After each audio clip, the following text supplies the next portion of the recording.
Okay, so language mapping. Let me start with a story. I had a student, Sam, that I've talked about in a few of my webinars, but he was a kid that would oftentimes work really hard to earn his reinforcement, but if for some reason he did something where he didn't earn it, he would become very upset, which makes sense, right? He didn't regulate emotions very well. So one of the things that we were doing is I had like a token system, which, remember, a token system is where you earn tokens or tickets or stickers or those kinds of things. So we actually took all of the letters that spell the word computer, and so each one was an individual letter on a piece of Velcro. So he earned the letters, and as soon as he spelled the word computer, he got computer time.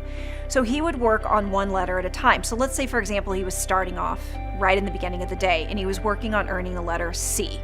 I had another visual that kind of showed him that basically the C was next to a green circle, showing that you're on green light, you're making good choices, you're doing awesome. As long as you stay on this green light by making good choices, you're gonna earn this letter C. And then he would finish his math, he would earn letter C, we'd put it on the Velcro, and then we'd move on to the next letter. The only thing that kept him from being able to get a letter was when he tried to stab us with a pencil. So any kind of aggression, he would not earn the letter for that time. Now the next class period, he would get to try again and start over. It wasn't like it was taken away the whole day. So let's say he was working on the letter O, and he tried to stab me with a pencil. I would say, oh, you didn't earn the O this time. Well, he would get so upset that he wasn't able to get himself back on track. And so I felt like, he would say, I'm mad. And I was trying to help him understand that, it's okay to be mad, but what kind of choices can we make? And again, it wasn't visual. So I started by making a language map for him. A language map identifies an area in which higher level language is an area of deficit, specifically with things like reasons why they're having that particular emotion and problem solving. So it usually gives a starter sentence like, I'm mad, or I'm upset, or those kinds of things.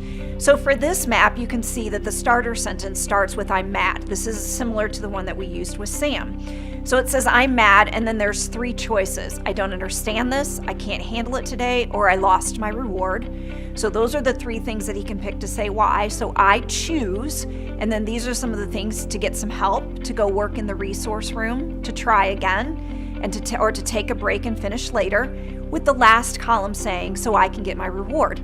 So the first time I used this was basically when he didn't earn that O. He tried to stab me with a pencil. Oh, you didn't earn the O. He's getting upset. I use the language map and he can say, I'm mad because I lost my reward, so I choose to try again. That's right, Sam, you can try again. As soon as we get to the next subject, you can try again. I think he thought that once he lost the letter, he was not getting computer time and he just went into this meltdown. No, you can still try again. With each subject, he was able to try again. So now maybe math was finished, but now that we were doing science, we put the O out again for him to practice or to work on being able to get the O again. So you'll notice too on the language map that one of the choices for why he feels the way he does is, I just can't handle it today. I will tell you, with a lot of kids, it's very difficult for them to communicate why. Why is a higher level language. So you say to a kid, why are you upset? They oftentimes can't communicate that. I want to be able to prompt a student to use this so they get to the point where they can make a choice to make themselves feel better.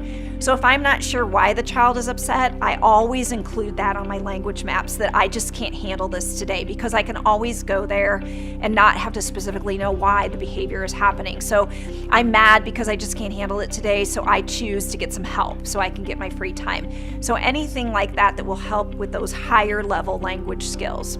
So you can use language maps to show when students show frustration and need not only a way to express the frustration, but also to make a choice to feel better, or also, like I shared with Sam, when a consequence is given. So another one, I don't feel good today. This is a student who sometimes would say that he doesn't feel good, but there are lots of reasons why you don't feel good and different things. We didn't know how much of it was I don't feel good because I don't feel like doing my math today, or maybe he really didn't feel good. So we put on here, I have a headache, my stomach hurts, I feel sick. That's a very general one. So I want to take a break, to lay my head down, to go to the nurse so I can feel better. So again, sometimes like you say, You don't feel good. Why? That's very hard. Make it visual. Make it into a language map. Why don't you feel well? And what's something that you can do to feel better? And then this last one I used with a student that really had a hard time depending on what happened the night before at home. Sometimes the home life had some challenges, and it would oftentimes filter into the next day. So we would say on this map, I am frustrated because, and there's two choices, I had a bad night at home, or also sometimes when he got in a fight with a friend. And that would be something that maybe would happen on the bus before he ever got to school. So he has either of those things. So I choose to go to the counselor. He could go to the counselor and talk about it, and that was oftentimes helpful, or to take a break and finish later. So sometimes he just liked taking a break, and then he could kind of concentrate, especially if he could talk to somebody about maybe something that happened at home, or the friend that he was having trouble with. And it says then in the end, so I can concentrate better. So all of these language maps are, again, really ways to increase higher level language, to not just say I'm mad or I'm frustrated, but why and what you need to do about it. And although all of the examples that I have given you are written, there are times where I have used language maps where each of the choices were a picture to increase comprehension even more, so that kids could choose, what they need in order to feel better.